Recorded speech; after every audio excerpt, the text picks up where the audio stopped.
जय हिंद दोस्तों, स्वागत है आपको अपना ही YouTube channel make dream career में। दोस्तों आज इस वीडियो में हम लोग एक बहुत ही महत्वपूर्ण थ्योरी के बारे में डिस्कशन करने वाले हैं, जो है atoms as a magnetic dipole. यानी कि एटम्स जो है वो मैग्नेटिक डायपोल्स की तरफ बिहेव क्यों करता है, कैसे करता है, उसके बारे में हम लोग डिस्कशन करने वाले हैं। ठीक है, ये एक थ्योरी है, कहता है कि अकॉर्डिंग टू दिस थ्योरी, इस थ्योरी के अनुसार magnetic properties of all substance are due to the motion of electrons in the atoms। कहता है कि जितने भी सबस्टेंस होते हैं, ठीक है, जितने भी सबस्टेंसेस होते हैं उसमें जो मैग्नेटिक प्रॉपर्टीज होता है वो होता है motion of electrons in atom. Atom में इलेक्ट्रॉन के मोशन के कारण होता है। ठीक है, ऐसा कहता है ये थ्योरी। कहता है कि इन एवरी एटम्स, प्रत्येक एटम में an electron revolves around the nucleus in definite path called orbit of electrons. कहता है कि जितने भी जो इलेक्ट्रॉन्स रहते हैं किसी एटम में, वो निश्चित पाथ में रिवॉल्व्स करते हैं न्यूक्लियस के अराउंड चारों ओर, और उस निश्चित पाथ को हम लोग ऑर्बिट कहते हैं। क्या कहते हैं? Orbit of electrons, orbit of electrons कहते हैं। उसके बाद आगे कहता है कि this negatively charge particle, that is electron revolving around the nucleus, is equivalent. क्या? Equivalent to a tiny current loop. अब किसी एटम्स में, किसी एटम्स के न्यूक्लियस के चारों ओर इलेक्ट्रॉन मान लीजिए कि इस ऑर्बिट में घूम रहा है, तो ये यहाँ पर एक लूप बनाता है। कहता है टीनी लूप करंट, टीनी मतलब टीनी करंट लूप के जैसा इक्विवेलेंट रहता है, उसके जैसा ही रहता है। ठीक है, हैव मैग्नेटिक डायपोल मोमेंट, और इसके पास मैग्नेटिक डायपोल मोमेंट भी होता है।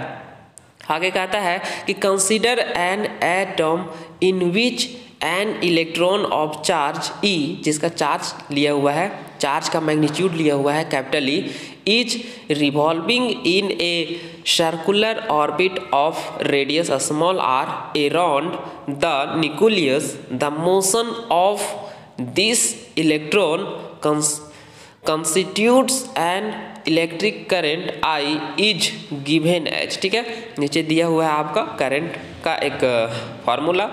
वी नो दैट, हम लोग जानते हैं करंट जो होता है वो चार्ज अप। आगे चलिए, आगे हम लोग देखते हैं। यहाँ पर हम लोग एक लूप बनाए हैं, एक सर्कुलर पाथ बनाए, ये न्यूक्लियस है और इसके चारों ओर एक इलेक्ट्रॉन जो है वो रिवॉल्व कर रहा है। ये इसका एंगुलर वेलोसिटी है और ये करंट का डायरेक्शन है। चलिए आगे हम लोग देखते हैं।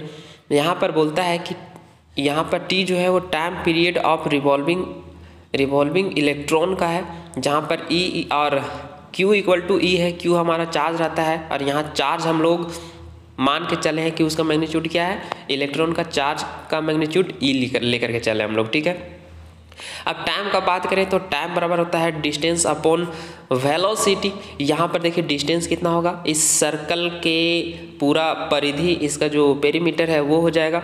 तो ये होता है परिधि जो होता है सर्कल का, वो होता है 2πr। तो वही चीज़ यहाँ पर हम लोग लिख दिए हैं। और इलेक्ट्रॉन जो रिवॉल्व कर रहा है उसका वेलोसिटी हम लोग भी मानेंगे तो स्मॉल भी हम लोग लिख दिए हैं। अब क्या होगा, यहाँ से हम लोग इक्वेशन, इसमें करंट का इक्वेशन में हम लोग चार्ज का, टाइम का वैल्यू हम लोग पुट करेंगे तो करंट का वैल्यू कुछ इस प्रकार से आएगा। ठीक है, चार्ज का वैल्यू Q, वेलोसिटी V, और वहाँ पर टाइम जो हम लोग निकाल चुके हैं, टाइम ये था तो वेलोसिटी ऊपर चल जाएगा। ठीक है, ये समझ में आया। जैसे यहाँ पर था I इक्वल टू था, क्या था, Q अपॉन T। ठीक है, तो Q अपॉन T था, T का वैल्यू हम लोग यहाँ पुट करेंगे। Q का वैल्यू हम लोग कितना पुट कर रहे हैं, इसको मिटा के हम लोग पुट कर रहे हैं E। ठीक है, और नीचे में है 2, ये है 2πr/v, तो 2πr तो नीचे में बचेगा और नीचे में जो बटा का बटा भी है वो ऊपर आ जाएगा। ठीक है, तो यहाँ से ये फार्मूला आपका, ये I का वैल्यू हम लोग निकाले हैं। ठीक है, आगे हम लोग देखते हैं। आगे हम लोग जानते हैं क्या मैग्नेटिक डायपोल का जो फार्मूला होता है वो होता है करंट इनटू एरिया। ठीक है, यहाँ पर करंट को हम लोग I और एरिया को A हम लोग मान करके चले हैं। अब देखिए यहाँ पर एम जो हो जाएगा वो करंट का वैल्यू हम लोग ये पुट कर देंगे, और एरिया, सर्कल का जो एरिया होता है वो πr² होता है। ठीक है, अब यहाँ पर क्या होगा, देखिए एक आर से एक आर कट जाएगा, पाई से पाई कट जाएगा, तो बचेगा क्या, ऊपर में एक आर बचेगा और ई भी बचेगा, नीचे में सिर्फ 2 बचेगा, ठीक है। यानी कि m इक्वल टू ई भी आर बाई 2। अब हम लोग क्या करेंगे, अपने मन से ऊपर में m और नीचे में m हम लोग मल्टीप्लाई कर देंगे, तो ऊपर में हो जाएगा m भी आर हम लोग रख लेंगे और नीचे में कुछ नहीं था, 2 था सिर्फ, तो 2m हो जाएगा, ठीक है। m से डिवाइड और m से मल्टीप्लाई किए। अब हम लोग m भी आर को हम लोग जानते हैं कि क्या होता है, एंगुलर मोमेंटम ऑफ इलेक्ट्रॉन होता है, इसको हम लोग कैपिटल A लिखते हैं। तो इस पूरे ब्रैकेट के बदले हम लोग यहाँ पर L लिख दिए हैं, E है और बाकी नीचे में 2m है। इसको हम लोग इक्वेशन 1 मान लेंगे। कितना मान लेंगे, इक्वेशन 1। आगे बोलता है कि according to second postulate of Bohr's theory, Bohr के सेकेंड पोस्टुलेट से L जो होता है वो होता है NH/2 पाई, ठीक है। ये इक्वेशन 2 है, जहाँ n जो हमारा है 1 2 3 4 इंटीजर है, ठीक है।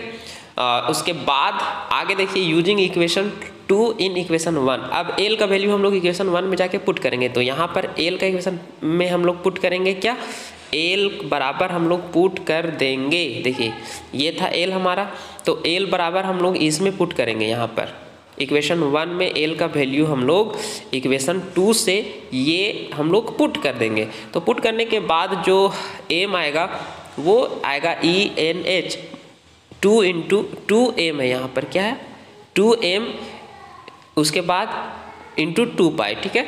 ये 2m इंटू 2 पाई। इसके बाद देखिए यहाँ पर क्या होगा, ये 2 और 2 मल्टीप्लाई होकर 4 हो जाएगा, m है तो m हो जाएगा, पाई है तो पाई, ऊपर में नो चेंज।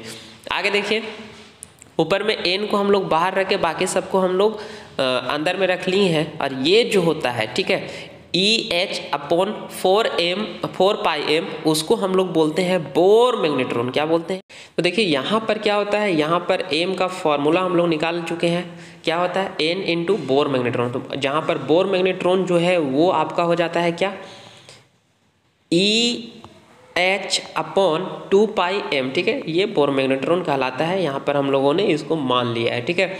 आगे देखते हैं इसका वैल्यू हम लोग थोड़ा सा फाइंड आउट कर लेते हैं।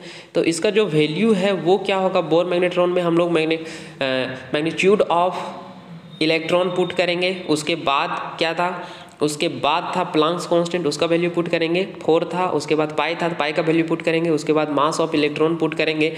इसको जब सॉल्व करेंगे हम लोग तो अप्रॉक्स में आ जाएगा आपका 9.27 इंटू 10⁻⁻27 जूल पर सेकेंड।